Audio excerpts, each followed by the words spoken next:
Train the muscles, not the joints.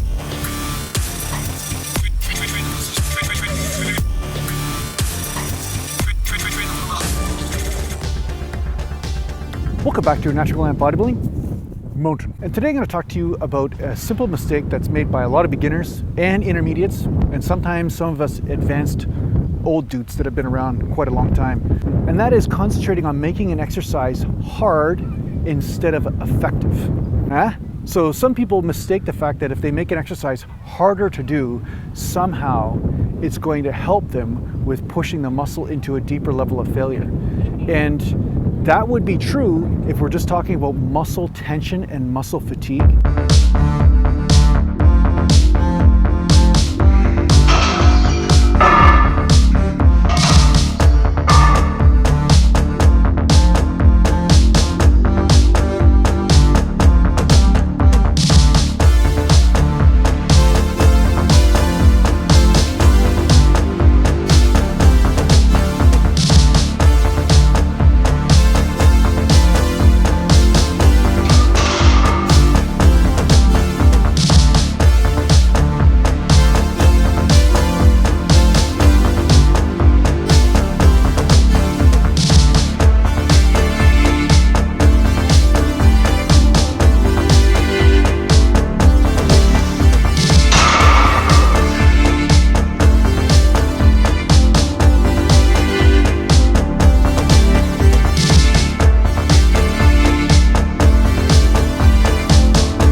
But if you start throwing in coordination or just plain awkwardness of a movement, that's not going to necessarily push the muscle into a deeper level of failure or fatigue, or not increase the amount of tension in the fibers themselves.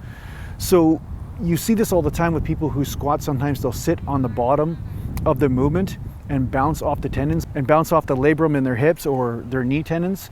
They're not necessarily putting more stress on the muscle in that case. Some people might be, but that's not always the case. Sometimes you're just basically transferring the weight to some really small muscles, or you're putting it in the hips or maybe the medialis, but you're not necessarily hitting the larger muscles effectively, because the little ones become the weak link.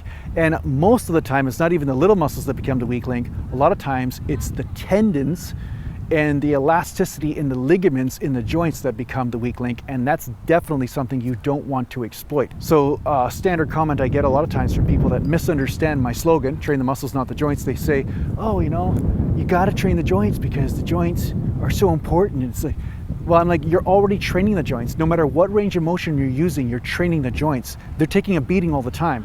If you look at any professional athlete over the course of their lifetime, what is it that prevents them from training when they're 60, 70, 80 years old?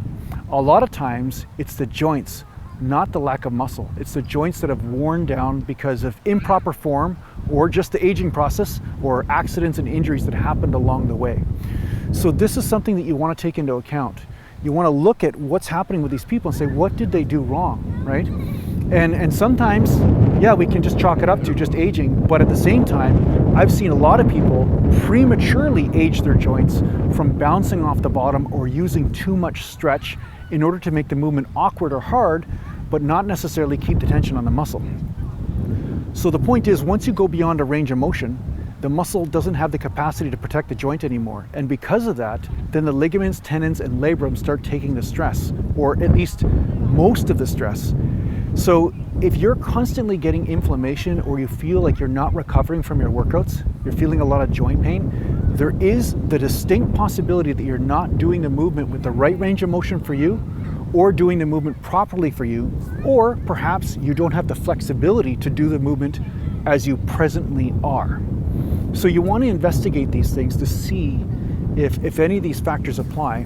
But one thing's for sure, if you just grind your joints into dust, you're not going to get more results.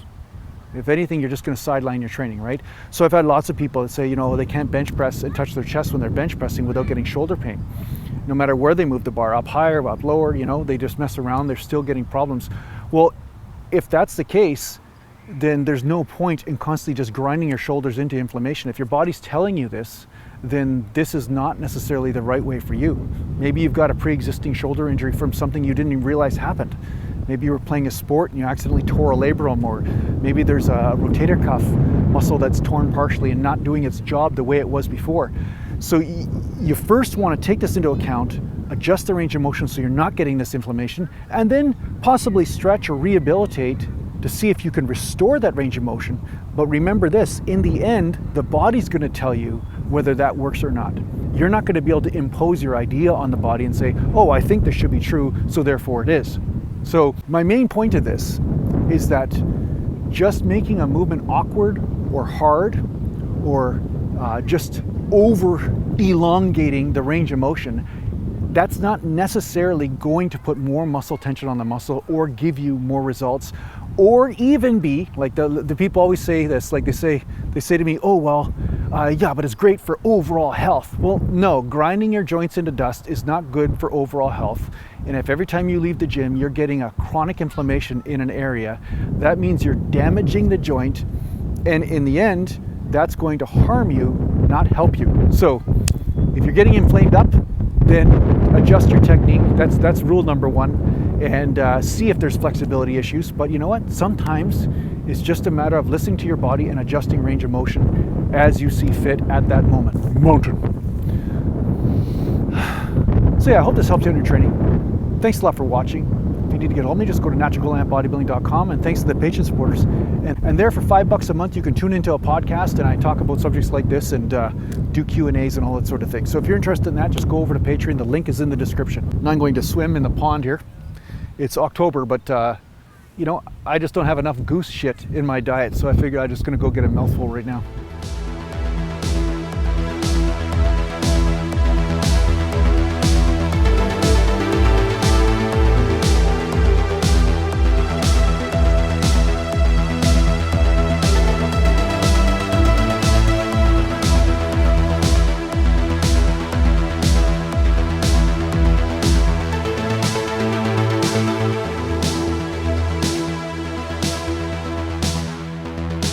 Natural.